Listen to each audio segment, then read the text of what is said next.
Hello नमस्कार दोस्तों, मैं गौतम कुमार अपने YouTube चैनल स्मार्ट ब्रेन पर आप सभी का हार्दिक स्वागत करता हूं। और जिसमें क्या हम लोग क्या देखते थे, मैप इन वर्ल्ड। कहने का मतलब कि नक्शे पे विश्व, और नक्शे पे विश्व में कल हमने क्या देखा था, केन्या के बारे में जो अफ्रीकी महादेश का देश था।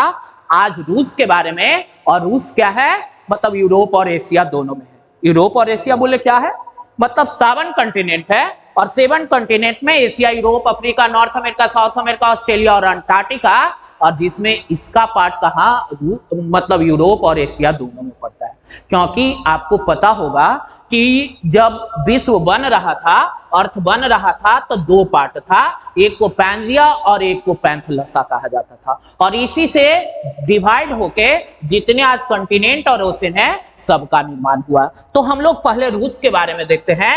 रूस की राजधानी मॉस्को है, मुद्रा रूसी रूबल है, राष्ट्रपति व्लादिमीर पुतिन है। क्या बताएं, राजधानी मॉस्को, मुद्रा रूसी रूबल, राष्ट्रपति व्लादिमीर पुतिन, पड़ोसी देश Norway, Finland, Estonia, Latvia, Lithuania, Belarus, Ukraine, Georgia, Azerbaijan, Kazakhstan, चीन, मंगोलिया, उत्तर कोरिया। मंगोलिया के बारे में भी देख चुके हैं। मंगोलिया का कैपिटल उलान बटोर, सबसे बड़ा जो कोल्ड डिजर्ट है वहां का क्या नाम है, गोबी। उसके बाद देखते हैं रूस में 31 यूनेस्को साइट हैं, जिसमें बैकाल झील, सेंट पीटर्सबर्ग, ये सब यहाँ के इंपॉर्टेंट है। और इंडिया मतलब इंदिरा जो युद्ध अभ्यास है भारत और रूस के बीच में होने वाला युद्ध अभ्यास है, Eurasia, Europe plus Asia.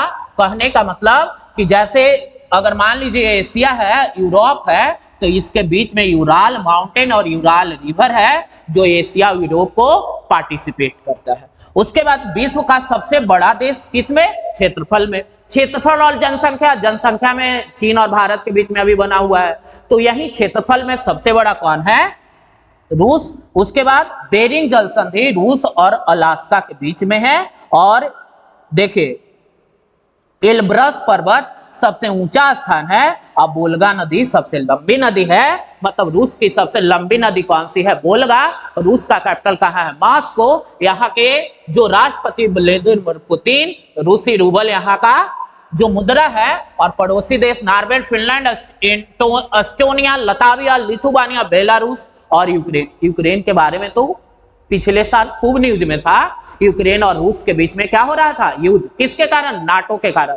NATO के कारण क्यों, क्योंकि यूक्रेन चाहता था हम नाटो का सदस्य बने, और रसिया क्या चाहता था, वही यूएसएसआर जो कोल्ड वार के समय था उसी को, और वो चाहता था कि नाटो का सदस्य नहीं बनने दे। और इसी के लिए ये वर्चस्व की लड़ाई थी, जैसे चीन के द्वारा भी किया जा रहा था। और चीन के द्वारा देख रहे होंगे कि one belt one road initiative. Bharat को क्या मतलब अपने दोस्त से मतलब कहा जाता है मोतियों का माला पहना देना, मतलब आसपास के जितने देश हैं उनको कर्ज डेप्ट में फंसा लेना, और जिससे क्या करना, वो देश उसके प्रति क्या हो जाए, झुके, और वो भारत के विरोधी। जैसे हाल में ही क्या मालदीव में देख रहे थे, इंडिया आउट कैंपेन चल रहा था, तो यही थे। और एक जो मतलब मैप इन वर्ल्ड है, ये समझिए ना अमृत बात है। आप जब एग्जाम देने जाइएगा ना, दरोगा मेंस में 2 से 3 क्वेश्चन डायरेक्ट, बीपीएससी में 5 क्वेश्चन तक इससे पूछ लिए जाते हैं। काफी इंपॉर्टेंट है, और जरूर देखिए। Thank you.